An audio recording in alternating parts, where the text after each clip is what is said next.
Sesaat lagi Anda akan menyaksikan acara ini dipersembahkan oleh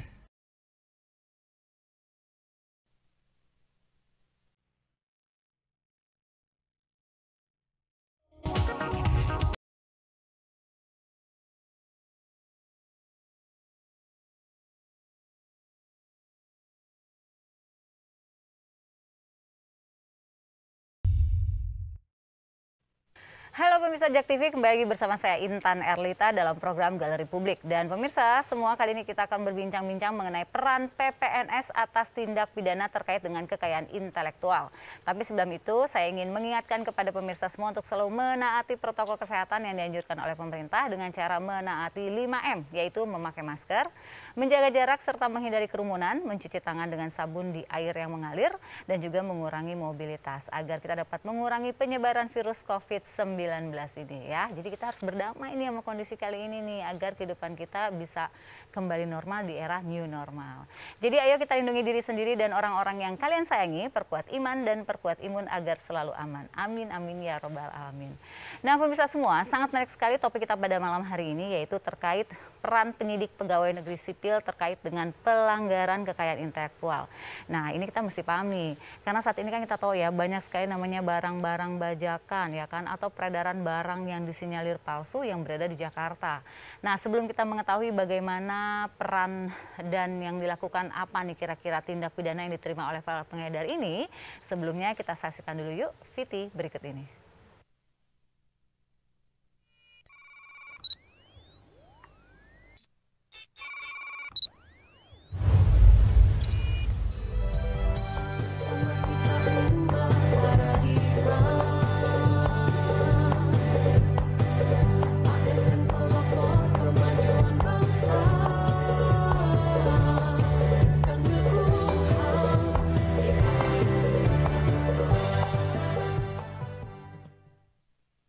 Nah pemirsa, kali ini di studio juga sudah hadir bersama kita yaitu Bapak Anom Wibowo, SIK MSI. Beliau adalah Direktur Penyidikan dan Penyelesaian Sengketa Direktorat Jenderal Kekayaan Intelektual. Selamat malam Bapak Anom. Malam Mbak Intan. Sehat Pak?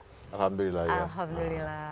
Kemudian juga ada Bapak Dr. Andes Ibnu Holdun, BCIP, SHMSI, Kepala Kantor Wilayah Kementerian Hukum dan HAM DKI Jakarta. Assalamualaikum Bapak Ibnu. Waalaikumsalam warahmatullahi wabarakatuh. Alhamdulillah. Alhamdulillah sehat. Alhamdulillah sehat. Dan yang ketiga narasumber kita adalah Kompol Mujiono SHMM, Direktorat Reserse Kriminal Khusus Polda Metro Jaya. Selamat malam Bapak. Selamat malam. Assalamualaikum warahmatullahi wabarakatuh. Waalaikumsalam warahmatullahi wabarakatuh. Kali ini bahasan kita nih ringan-ringan berat ya, ya Bapak. Tapi kita akan coba membahasnya dari sisi yang lebih light karena tentunya ini harus mengedukasi semua yang ada di sini ya pemirsa ya, karena tentunya kita memahami bahwa sekarang banyak sekali nih bajakan-bajakan gitu ya, terus barang-barang palsu yang beredar. Namun sebelumnya saya ingin bertanya kepada Bapak Ibnu nih, Pak Ibnu. Sebelumnya mungkin Bapak bisa jelaskan kekayaan intelektual itu apa sih Pak? Ya. Jadi terima kasih Mbak Intan.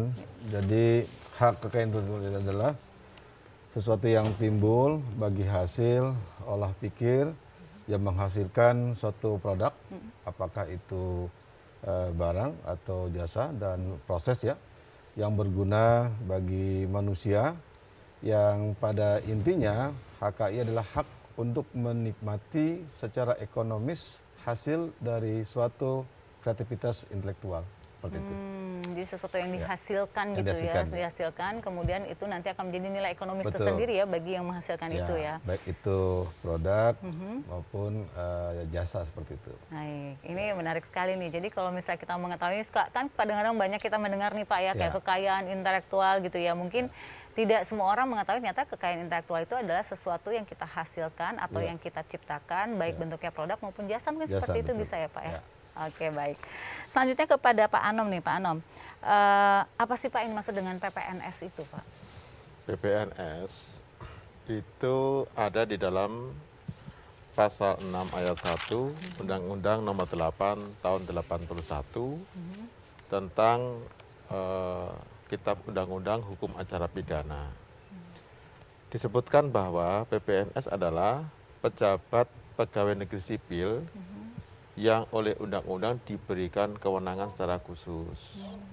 Nah, di dalam pasal 7 ayat 2-nya disebutkan yang dimaksud dengan penyidik ialah pegawai negeri sipil di lingkungan tertentu yang karena diberikan kewenangan oleh undang-undang sehingga dapat melakukan penyidikan. Nah, ini juga diatur dalam PP-nya, PP 1 huruf 5 tahun 2012. Baik. Ya. Sejauh mana Pak bisa menjadi penyidik gitu ya? Karena Ya. kan mereka PNS namun dengan kewenangan tertentu akhirnya mereka mempunyai Betul. kewenangan itu. Jadi kalau untuk menjadi PPNS itu tentu berasal dari pegawai negeri sipil dulu. Kemudian dia melakukan atau mengikuti pendidikan dan pelatihan PPNS. Setelah dilantik, dia ditempatkan pada bidang penyidikan, seperti di kantor kami, Direktorat Penyidikan dan Penyelesaian Sengketa. Ya. Dan di dalam proses dia melaksanakan tugasnya, itu di bawah koordinasi dan pengawasan penyidik Polri. Nah, itu. Oh, masih di bawah itu ya, Ya, Pak ya? ya, betul. Dari korwasnya ya. Ya. Kemudian tugasnya tuh apa sih Pak, detailnya misalnya untuk PPNS ini? Ya, PPNS itu sebenarnya merupakan kepanjangan tangan dari Polri, di mana kita memiliki kewenangan untuk melakukan penyidikan di lingkup tugas undang-undang yang kami miliki.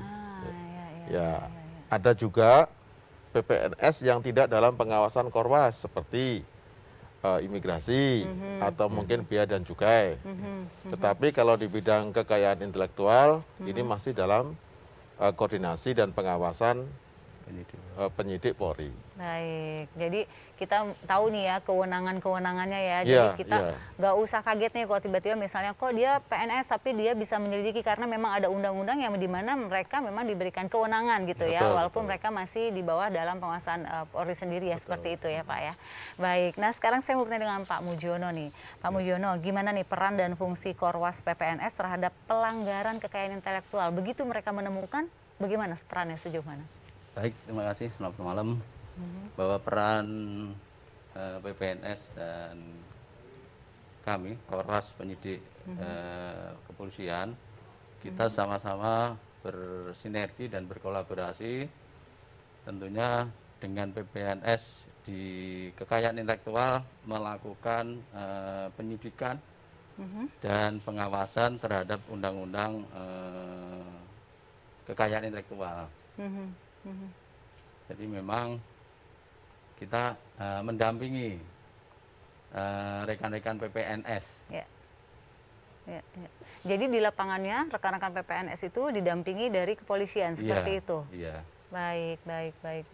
Nah ini menarik ya, karena akhirnya ini teredukasi nih kepada pemirsa juga di rumah bahwa ternyata untuk yang namanya kekayaan intelektual ini, apalagi pelanggaran ini nggak main-main gitu ya, karena ini yang mungkin harus sudah mulai menjadi kesadaran buat kita. Mungkin Pak Ibnu bisa menjelaskan Pak, untuk kekayaan intelektual sendiri tuh dikatakan pelanggaran tuh batasannya seperti apa ya Pak? Yang jelas ketika ada satu produk, ada satu jasa yang dihasilkan, kemudian ada seperti upaya untuk duplikasi, ya, kemudian menguasai hak itu dan tidak mendapatkan itu bisa dikatakan pelanggaran terhadap hak intelektual seperti itu. Contoh misalnya begini, misalnya ada satu merek gitu. Ada satu merek dagang, ya, kemudian ini diproduksi secara besar-besar atau di produksi lain, tetapi menggunakan merek ini tapi tidak sesuai dengan ketentuannya satu. Atau seperti jasa seperti yang ramai sekarang ini, itu terkait dengan masalah perlindungan hak kita. Kita sering dengar kan bahwa ada sebagian masyarakat yang di tempat-tempat karaoke kata seperti itu, dia lagu-lagu digunakan ya, tetapi itu tidak seizin atau diberikan kepada yang menciptakannya. Baik, ini menarik, semakin menarik bahasan kita, nanti kita akan lanjutkan ya Pak ya. Dan pemirsa Anda jangan kemana-mana, karena selain satu ini kita akan kembali membahas mengenai pelanggaran kekayaan intelektual. Tetap di Galeri Publik.